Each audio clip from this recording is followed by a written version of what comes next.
Good morning students. आज का ये video lecture BA part second के विद्यार्थियों के लिए है। पेपर 2 भारतीय राज्य व्यवस्था और आज का हमारा टॉपिक है भारतीय शासन अधिनियम 1935 के अंतर्गत संघीय व्यवस्था। पिछले वीडियो लेक्चर में हमने 1935 के अधिनियम के बारे में विस्तार से चर्चा की और आज हम इसकी एक विशेषता जो संघ व्यवस्था है उसके बारे में विस्तार से चर्चा करेंगे।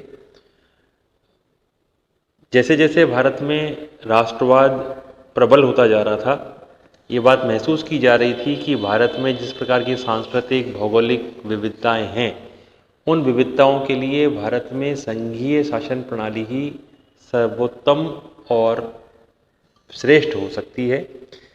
इस बात को ध्यान में रखते हुए भारतीय नेताओं ने ब्रिटिश सरकार से बार बार ये मांग की कि भारत में एक संघ व्यवस्था लागू की जाए।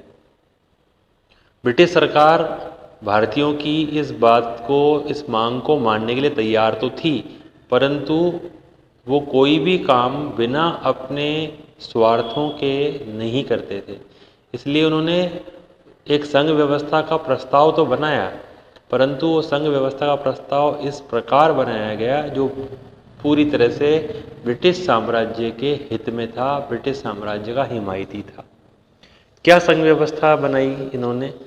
जो 1935 के अधिनियम में जो संघीय व्यवस्था का प्रस्ताव लाया गया, वो प्रस्ताव था कि भारत में जो 11 ब्रिटिश प्रांत हैं, चीफ कमिश्नरी क्षेत्र जो 6 हैं और ऐसी देशी रियासतें जो स्वेच्छा से इसमें शामिल होना चाहें, वो संघ में शामिल हो सकती हैं। जो देशी रियासत संघ में शामिल होंगी उन्हें एक प्रवेश प्रपत्र पर हस्ताक्षर करने होंगे जिसमें संघ में रहने की कुछ शर्तें लिखी हैं। उन शर्तों को स्वीकार करने पर ही वो संघ का सदस्य बन सकता है। यहाँ इन्होंने ब्रिटिश सरकार ने इस प्रस्ताव में एक बात और जोड़ दी कि जो देशी रियासतें हैं उनकी कुल जनसंख्या का आधी जनसंख्या जिन भी देशी रियासतों में रहती है, यानी जो संघीय व्यवस्था का जो उच्च सदन है उसमें 104 स्थान में से कम 52 स्थान, 52 सीटें, 52 प्रतिनिधि इन जिन देशी रियासतों से स्वीकार आएंगे तभी ये संघ में सम्मिलित होना स्वीकार कर लें। इस शर्त के पूरा हो जाने पर सम्राट देशी रियासतों के प्रवेश प्रपत्र को स्वीकार कर लेगा और ब्रिटिश संसद के समक्ष रखेगा। ये इस प्रकार की शर्त थी जिसमें देशी रियासतों में संघ में सम्मिलित होने के लिए सहमत न होने के कारण प्रस्तावित संघ की स्थापना पूरी हो ही नहीं सकती थी।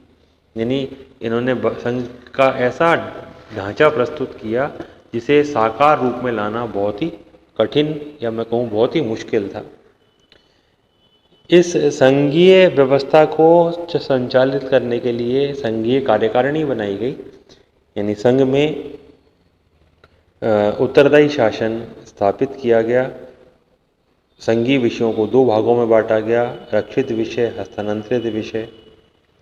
अधिनियम के द्वारा संघीय कार्यपालिका के निम्नलिखित 3 भाग बनाए गए: गवर्नर जनरल, रक्षित विषयों के प्रशासन के लिए उत्तरदायी गवर्नर जनरल की कार्यकारिणी और हस्तांतरित विषयों के प्रशासन के लिए उत्तरदायी संघीय मंत्री परिषद।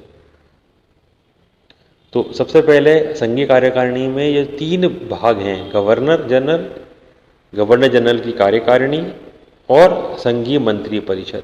इन तीनों को हम यहाँ पर चर्चा करते हैं, जिसमें गवर्नर जनरल जो है वो संघीय कार्यकारिणी का आधार बिंदु था।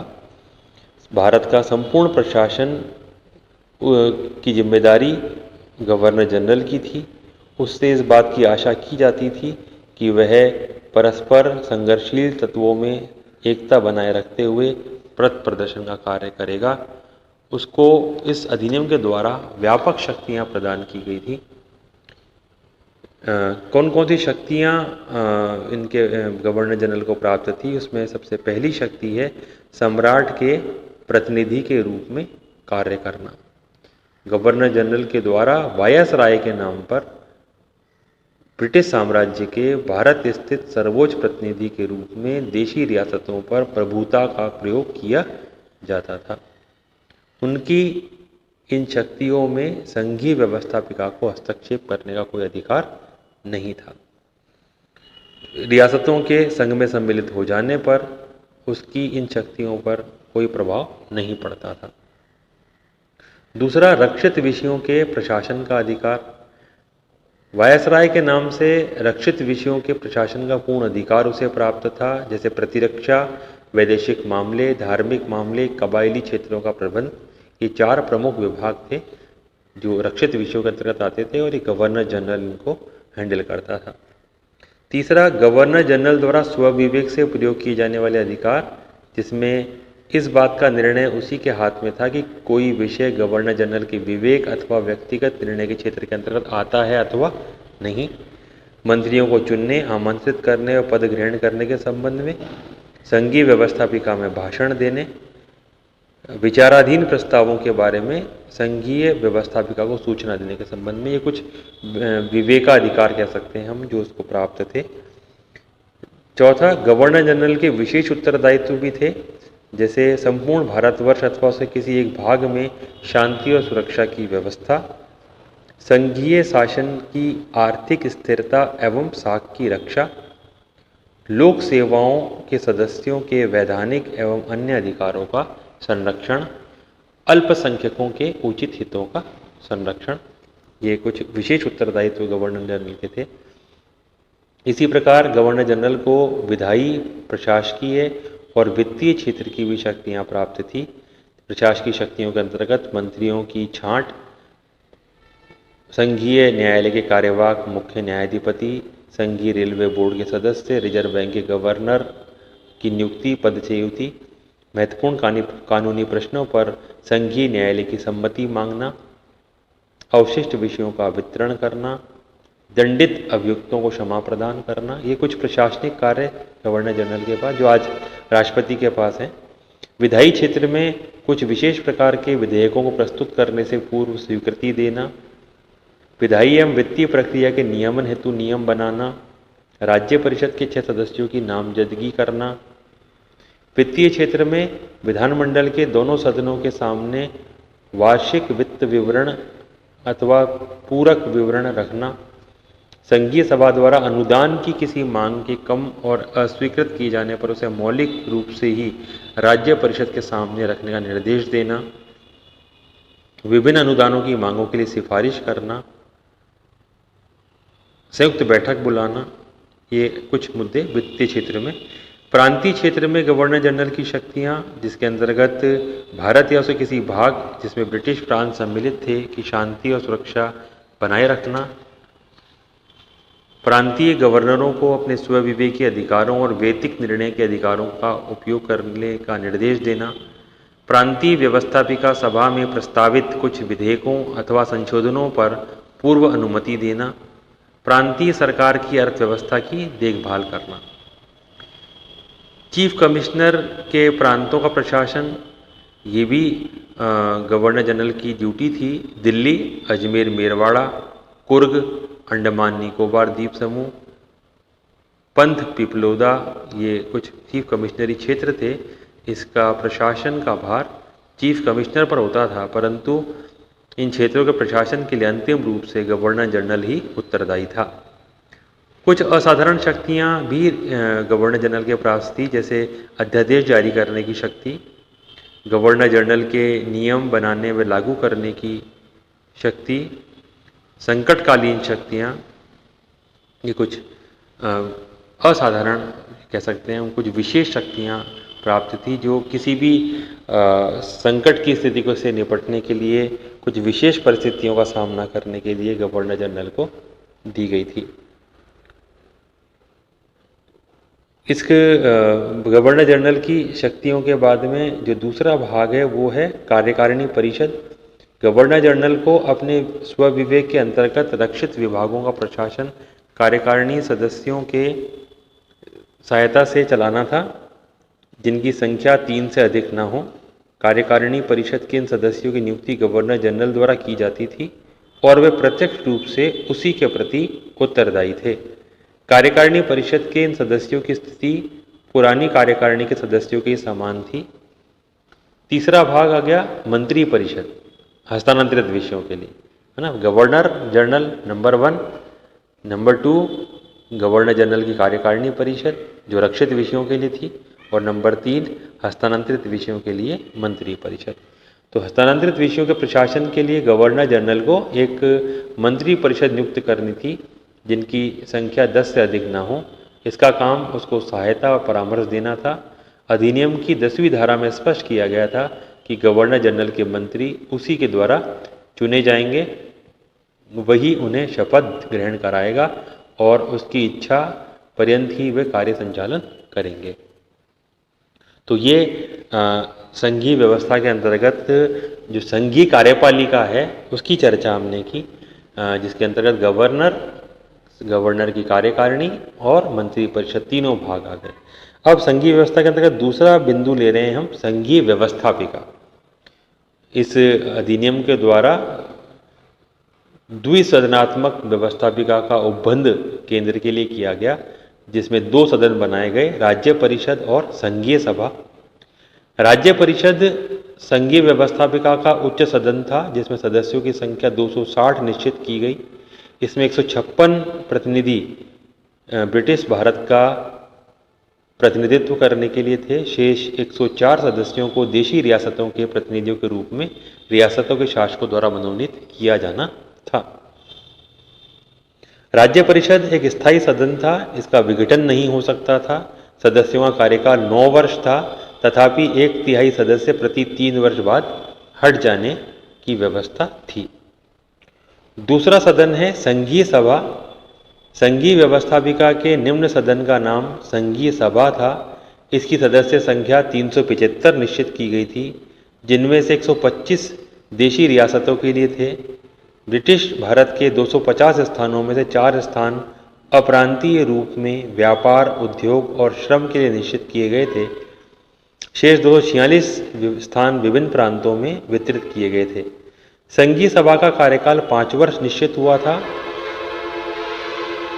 एक विशेष बात यह थी कि लोकतंत्रात्मक आचरण की सभी परंपराओं के विरुद्ध संघीय सभा का निर्वाचन परोक्ष रीति से यानी अप्रत्यक्ष तरीके से किया जाना था।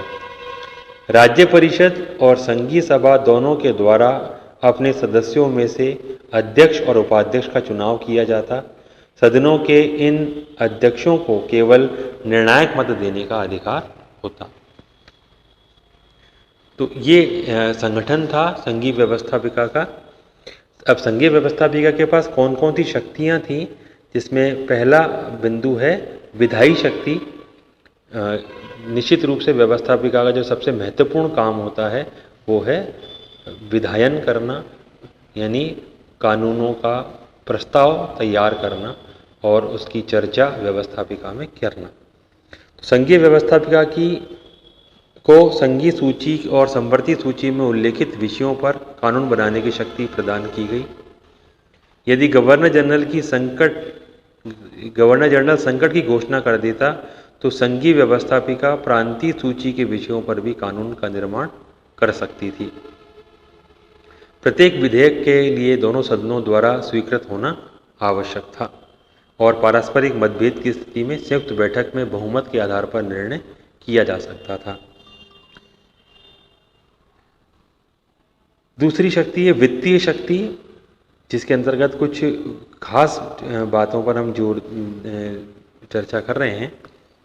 जिसके अंतर्गत पहला बिंदु है गवर्नर जनरल का वेतन, भत्ता और अन्य सभी खर्चे, भारत सरकार द्वारा ऋण की अदायगी के लिए रखी हुई रकम और ब्याज, मंत्रियों, परामर्शदाताओं, आर्थिक सलाहकार, एडवोकेट जनरल, चीफ कमिश्नरों के वेतन भत्ते, संघीय न्यायालय और उच्च न्यायालय के न्यायाधीशों के वेतन भत्ते, पेंशन, रक्षित विषयों के प्रशासन से संबंधित व्यय, प्रांतों के अपवर्जित विषयों के प्रशासन के लिए आवश्यक धन, किसी न्यायालय के निर्णय की क्रियान्विति के लिए आवश्यक धन, रियासतों के संबंध में होने वाले सम्राट के कर्तव्य का पालन व्यय।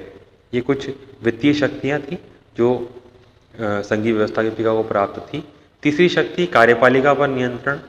कार्यपालिका क्षेत्र में दोनों सदनों की शक्तियाँ समान नहीं थी। मंत्रिपरिषद केवल निम्न सदन के प्रति उत्तरदायी थी। निम्न सदन मंत्रिपरिषद के विरुद्ध अविश्वास प्रस्ताव पास कर सकता था और व्यक्तिगत रूप में किसी मंत्री के विरुद्ध भी प्रस्ताव पास कर उसे हटाया जा सकता था। दोनों सदनों द्वारा कार्यपालिका को प्रभावित करने के लिए प्रश्न और पूरक प्रश्न पूछने और कामरों को प्रस्ताव पेश करने का कार्य किया जा सकता था। गवर्नर जनरल और परिषद के सदस्य विधानमंडल के नियंत्रण के बाहर थे। तीसरा अंग है संघीय न्यायालय, है ना। अपन ने संघीय व्यवस्थापिका को देख लिया, संघीय कार्यपालिका देख ली। अब सरकार का जो तीसरा अंग है संघीय न्यायालय, 1935 के अधिनियम में एक अखिल भारतीय संघ की स्थापना का प्रस्ताव किया गया। अतः संघ की अनिवार्य शर्त के रूप में एक संघीय न्यायालय की स्थापना की भी व्यवस्था की गई। संघीय न्यायालयों की नियुक्ति में एक मुख्य न्यायाधीश तथा अधिक से अधिक 6 अन्य न्यायाधीश हो सकते थे। न्यायाधीशों की नियुक्ति सम्राट द्वारा होती थी।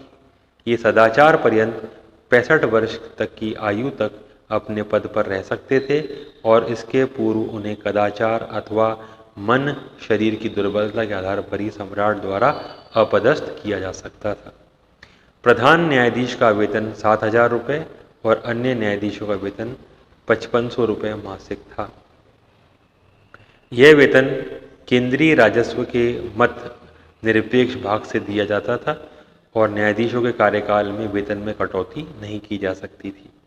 संघीय न्यायालय को मौलिक, अपीलीय, परामर्शदात्री क्षेत्राधिकार प्राप्त था, लेकिन संघीय न्यायालय को सर्वोच्च या अंतिम न्यायालय की स्थिति नहीं दी गई थी।